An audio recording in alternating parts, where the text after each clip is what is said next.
Usopp धीरे धीरे गुप्त दरवाजे से होकर काया के कमरे में पहुंचता है।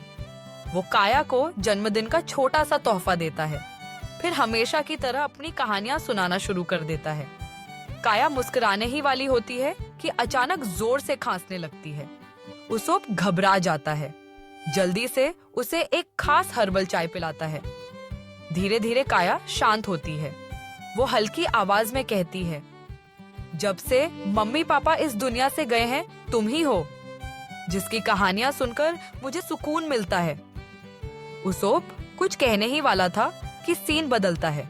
बटलर क्लाडोर अपने नौकर बूची से कह रहा होता है, आज रात सब खत्म हो जाएगा, सूप में जहर मिला दो, काया को हमेशा के लिए खत्म कर देंगे, फिर ये पूरा बंदरगाह मेरा होगा। लूफी भूखा भालू बनकर थालियों पर टूट पड़ा। वाह, कितना अच्छा खाना है। सब हंस पड़े। नामी वहां मेरी नाम के बूढ़े आदमी से मिलती है।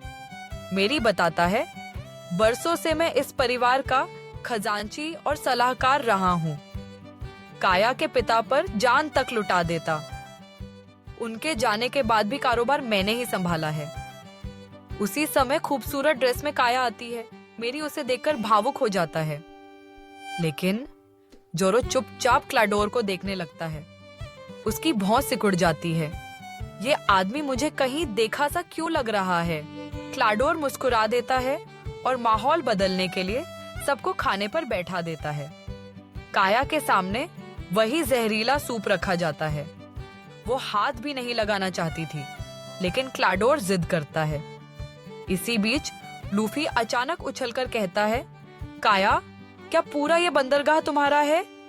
काया धीरे से हाँ भरती है और बताती है, दरअसल ये बंदरगाह मेरे माता पिता ने बनाया था। उनके जाने के बाद मेरी कारोबार देख रहा है, लेकिन आज सब बदल जाएगा। आज मैं 18 साल की होने वाली हूँ और सब कुछ आधिकारिक तौर पर मेरा हो जाएगा। लूफी उत्साहित होकर कहता है, तो ये तो बहुत अच्छा है, क्योंकि हमें तुम्हारे शिपयार्ड पर खड़ा एक खास जहाज बहुत पसंद आया है। उस पर मेंढे का सिर बना है। बस वही मेरा सपना है। देखो काया, मेरा ख्वाब है वन पीस पाना और समुद्री लुटेरों का राजा बनना, लेकिन इसके लिए हमें उस जहाज की जरूरत है। भरोसा करो, हम उसका पूरा ख्याल रखेंगे, क्योंकि जहाज हमारा घर होता है। उसकी बातें सुनकर काया कुछ सोचने लगती है, लेकिन क्लाडोर का चेहरा गुस्से से लाल हो जाता है। वो टेबल पर हाथ मारकर चिल्लाता है, बस इन्हें यहाँ से निकालो। काया मजबूरी में कहती है, इसमें इनकी कोई गलती नहीं और रात भी बहुत हो चुकी है, ये यहीं रुकेंगे, और सबको कमरे की ओर भेज देती है।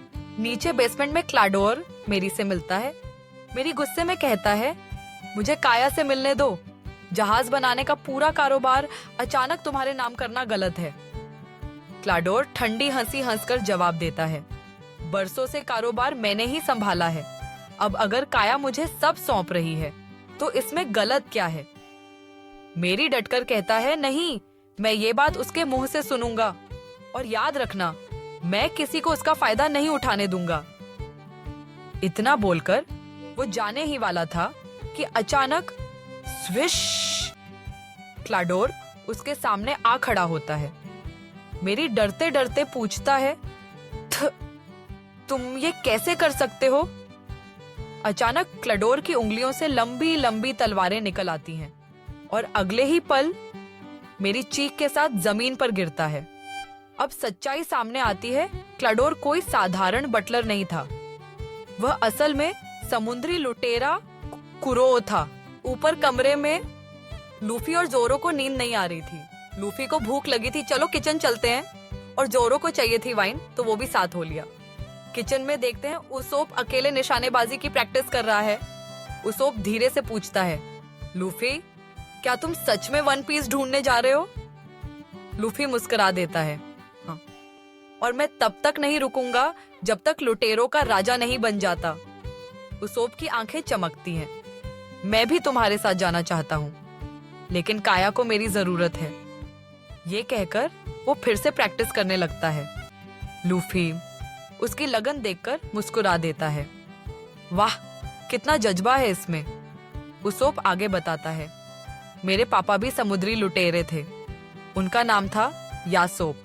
लूफी अचानक उछल पड़ता है, क्या यासोप? मैं उन्हें जानता हूँ, वो शैंक्स की टोली में है। मैंने तो उनके साथ सफर भी किया है। उसोप चौंक कर कहता है, सच? जोरो सिर पकड़कर बोलता है, तुम दोनों की बातें सुनकर मेरा सर घूम रहा है। उसोप हंसकर कहता है, चलो तहखाने में और भी वाइन रखी है, वहीं चलते हैं। नामी चोरी छुपे अपनी झोली में महंगे सामान भरने लगी थी। गलती से वो काया के कमरे में घुस गई। काया ने सब देख लिया, लेकिन कुछ नहीं कहा।